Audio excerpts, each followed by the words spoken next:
کرک کے محاصرے کو 2 مہینے گزر گئے تھے مگر کامیابی کی کوئی صورت نظر نہیں آتی تھی۔ صلیبیوں نے دفاع کے غیر معمولی انتظامات کر رکھے تھے۔ ایک انتظام یہ تھا کہ شہر میں سامان خورد و نوش کا ذخیرہ کافی تھا۔ ایک جاسوس نے اندر سے تیر کے ساتھ پیغام باندھ کر باہر پھینکا تھا جس میں تحریر تھا کہ اندر خوراک کی کمی نہیں۔ مسلمان باشندوں پر اتنی سخت پابندیاں عائد کر دی گئی تھیں کہ ان کے گھروں کی دیواریں بھی ان کے خلاف مخبری اور جاسوسی کرتی تھیں، اس لیے اندر تخریب کاری ممکن نہیں ہو رہی تھی، ورنہ خوراک کا ذخیرہ تباہ کر دیا جاتا۔ شہر میں سلطان ایوبی کے جاسوسوں کی بھی کمی تھی۔ وہ کبھی کبھی رات کے وقت تیر کے ساتھ پیغام باندھ کر اور موقع محل دیکھ کر باہر کو تیر چلا دیتے تھے۔ فوجوں کو حکم تھا کہ ایسا تیر نظر آئے تو وہ اپنے کمانڈر تک پہنچا دیں۔ صلیبیوں نے محاصرہ توڑنے کی کوششیں ترک کر دی تھیں۔ وہ سلطان ایوبی کی طاقت زائل کرتے جا رہے تھے۔ سلطان ایوبی ان کی چال سمجھ گیا تھا، اس کے جواب میں اس نے بھی اپنا طریقہ بدل دیا تھا۔ صلیبیوں کی یہ کوشش ناکام ہو چکی تھی کہ انہوں نے باہر سے حملہ کیا تھا۔ سلطان ایوبی اس حملے کے لیے تیار تھا۔ اس نے نہایت اچھی چال سے اس فوج کو گھیرے میں لے لیا تھا۔ اس فوج کو گھیرے میں آئے 1.5 مہینہ گزر گیا تھا۔ گھیرے میں آئی ہوئی فوج گھیرا توڑنے کے لیے ہر طرف حملے کرتی تھی۔ سلطان ایوبی اس کا کوئی حملہ کامیاب نہیں ہونے دے رہا تھا۔ البتہ گھیرا کئی میلوں پر پھیل گیا تھا۔ وہ علاقہ سرسبز تھا، اس لیے صلیبیوں کو پانی اور جانوروں کو چارہ مل جاتا تھا۔ ان کے جانور مرتے تھے تو اسے وہ کھا لیتے تھے، مگر یہ کافی نہیں تھا۔ ہزاروں گھوڑوں اور اونٹوں کے لیے یہ چارہ کافی نہیں تھا۔ پانی کے لیے وہاں کوئی ندی یا کوئی دریا نہیں تھا۔ 3-4 چشمے تھے جن میں سے 2 1.5 مہینے میں ہی خشک ہو گئے تھے۔ صلیبی سپاہیوں میں بددلی پیدا ہو گئی تھی۔ انہیں غذا بہت کم ملتی تھی اور پانی کے لیے بہت دور جانا پڑتا تھا۔ رات کو سلطان ایوبی کے چھاپہ مار گروہ ان پر شبخون مارتے اور نقصان کرتے رہتے تھے۔ 1.5 ماہ میں یہ فوج آدھی رہ گئی تھی۔ ان کے جانوروں میں بھی دم نہیں رہا تھا۔ صلیبی حکمران ریمان جو اس فوج کا کمانڈر تھا سخت پریشانی کے عالم میں انتظار کر رہا تھا کہ صلیبی حملہ کر کے اسے سلطان ایوبی سے چھڑائیں گے، مگر اس کی مدد کو کوئی نہیں آ رہا تھا۔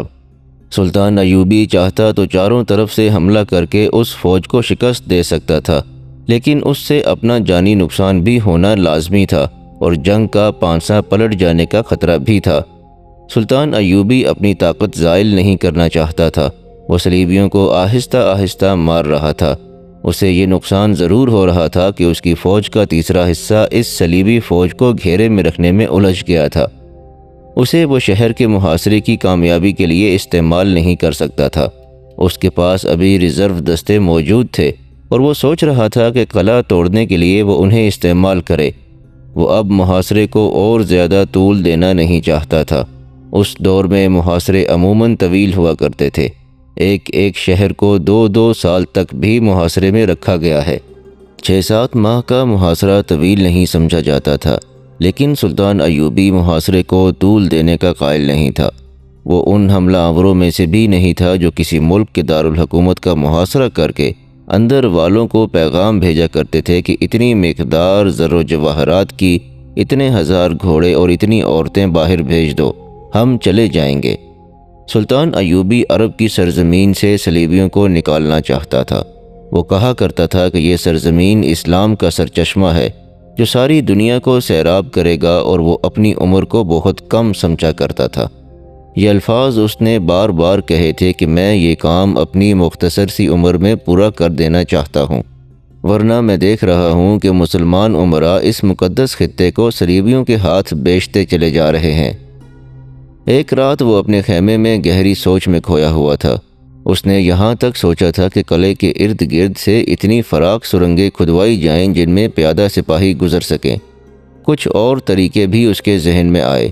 وہ اب چند دنوں میں کرک پر قبضہ کر لینا چاہتا تھا۔ اس کیفیت میں علی بن سفیان اس کے خیمے میں داخل ہوا۔ اسے دیکھ کر سلطان ایوبی خوش نہیں ہوا، کیونکہ اسے اطلاع مل چکی تھی کہ مصر کے حالات خطرناک مرحلے میں داخل ہو چکے ہیں۔ چہرے پر تشویش کے آثار لیے سلطان ایوبی علی بن سفیان سے بغلگیر ہو کر ملا اور کہا، تم میرے لیے یقیناً کوئی خوشخبری نہیں لائے۔ بظاہر خیریت ہے، علی بن سفیان نے کہا، مگر خوشخبری والی بات بھی کوئی نہیں۔ اس نے مصر کے حالات اور واقعات سنانا شروع کر دیے۔ علی بن سفیان جیسا ذمہ دار حاکم سلطان ایوبی سے کچھ بھی نہیں چھپا سکتا تھا، نہ ہی وہ اسے خوش فہمیوں میں مبتلا کر سکتا تھا۔ حالات کا تقاضا یہ تھا کہ لگی لپٹی رکھے بغیر بات کی جائے۔ علی بن سفیان نے تقی الدین کی غلطیوں اور سلطان ایوبی کی بھی ایک دو غلطیوں کا کھل کر ذکر کیا۔ ارسلان کی غداری کا قصہ اور الادریس کے جوان بیٹوں کی موت کا حادثہ سن کر سلطان ایوبی کے آنسو نکل آئے۔ اگر ارسلان مر نہ چکا ہوتا تو سلطان ایوبی کبھی یقین نہ کرتا کہ اس کا یہ حاکم، جسے وہ اپنا وفادار سمجھتا تھا، غداری کر سکتا ہے۔ اس سے پہلے بھی دو دوست اس سے غداری کر چکے تھے۔ اگر ارسلان ذرا سی دیر اور زندہ رہتا تو باقی راز بھی بے نقاب کر دیتا۔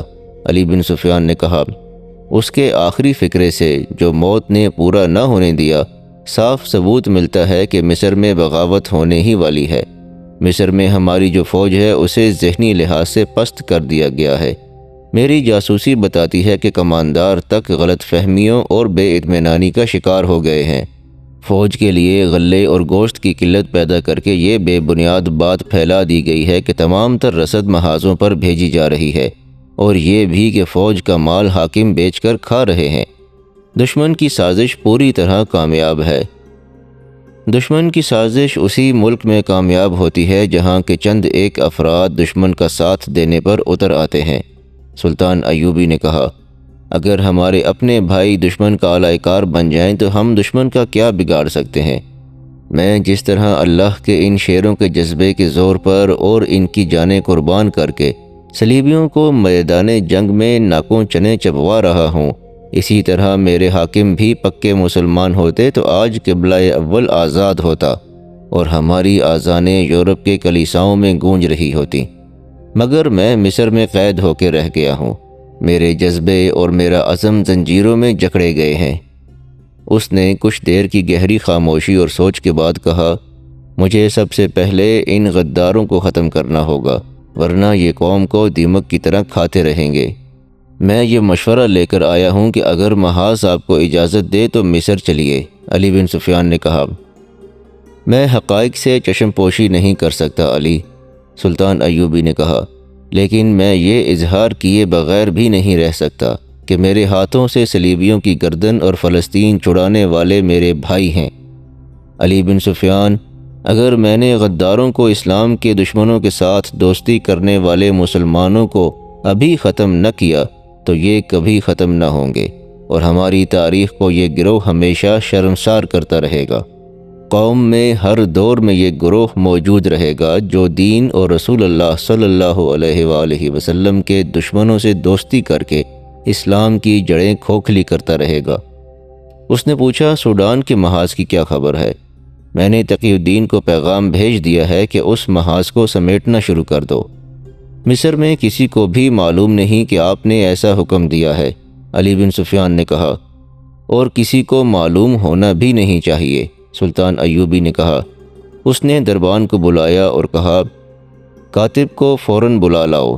کاتب کاغذ اور قلمدان لے کر آیا تو سلطان ایوبی نے کہا، لکھو، قابل صد احترام نور الدین زنگی۔ وہ قاصد بڑا ہی تیز رفتار تھا جس نے سلطان ایوبی کا پیغام اگلی رات کے آخری پہر بغداد میں نور الدین زنگی تک پہنچا دیا۔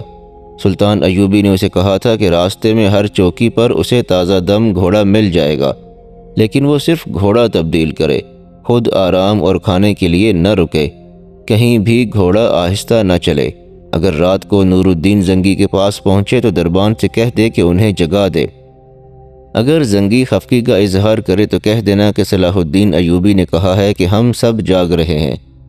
قاصد جب نور الدین زنگی کے دروازے پر پہنچا تو محافظ دستے نے اسے روک دیا اور کہا کہ پیغام صبح دیا جائے گا۔ قاصد نے گھوڑے تو کئی بدلے تھے مگر کہیں پانی کا ایک گھونٹ پینے کے لیے بھی نہیں رکا تھا۔ تھکن، بھوک، پیاس اور 2 راتوں کی بیداری سے وہ لاش بن گیا تھا۔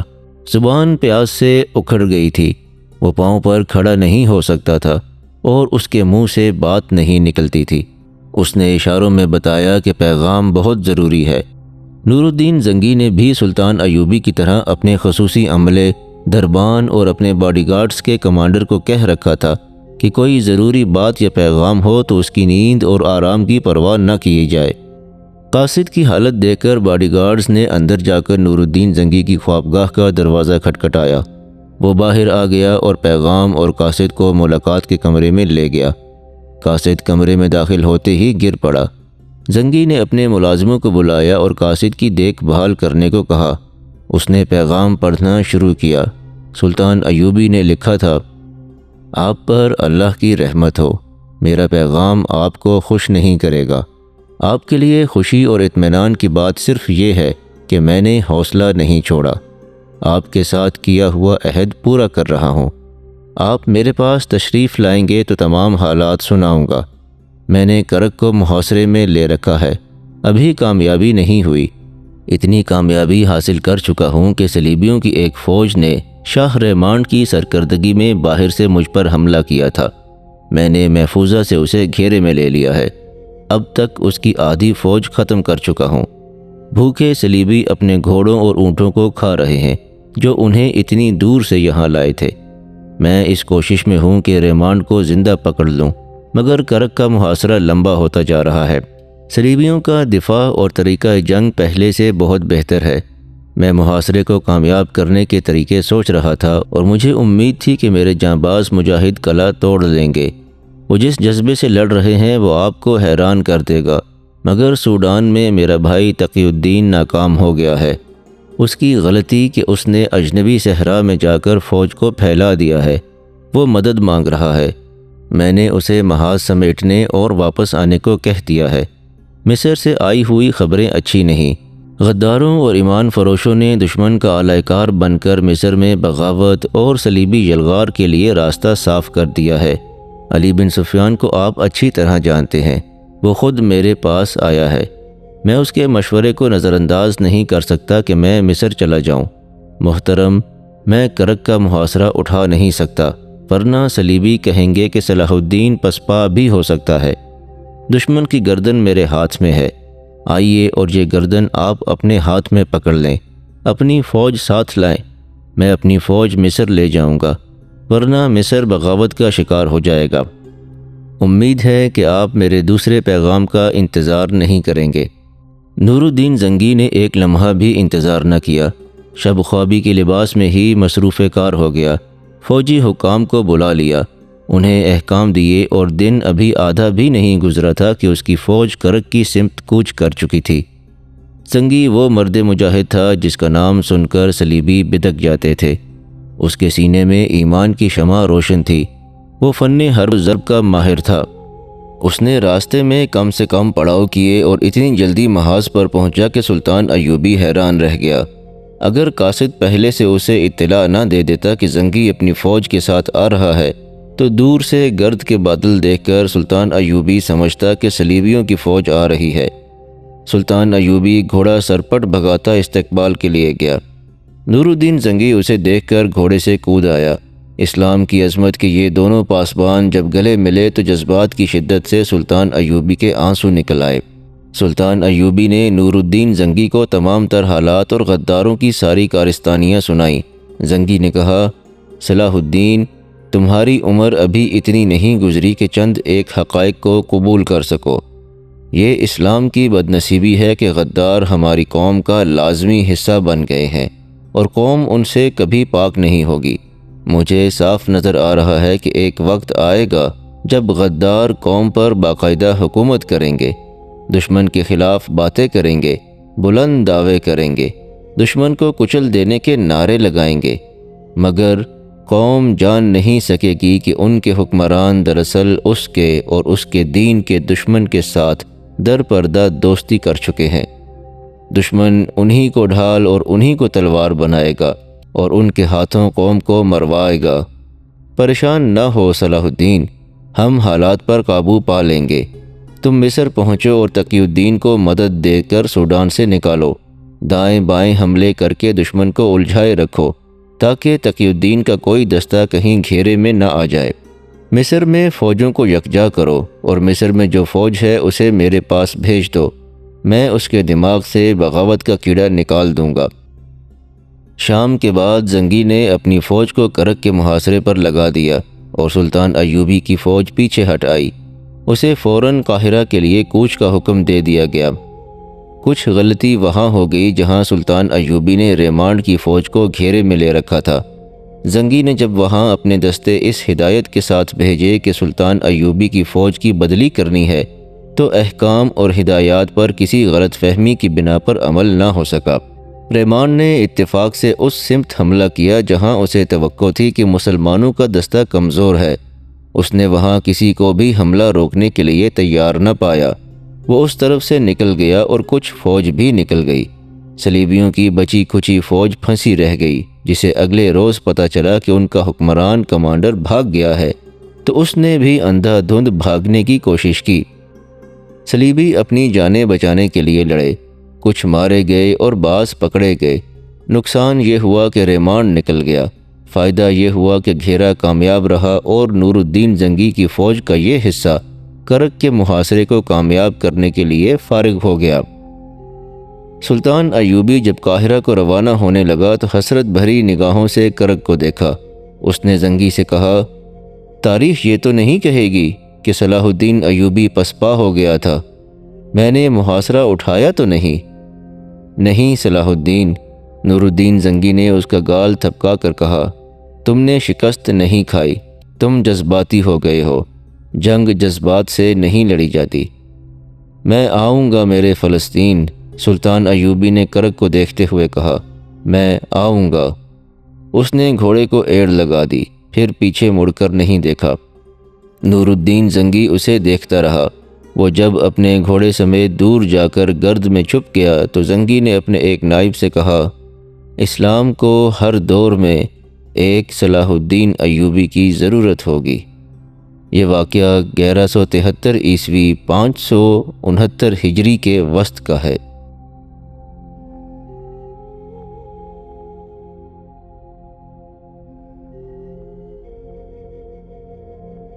یہاں پر اس قسط کا اختتام ہوتا ہے۔ اگر آپ کو انداز بیان پسند آیا ہو تو اس ویڈیو کو لائک ضرور کیجیے گا، اور ہمارے چینل کے ساتھ جڑے رہنے کے لیے ہمارے چینل کو سبسکرائب بھی کر لیجیے گا۔ انشاءاللہ اگلی قسط میں حاضر ہوتے ہیں۔ تب تک کے لیے اپنے اور اپنے آس پاس کے تمام لوگوں کا بہت خیال رکھیے گا۔ اللہ نگہبان۔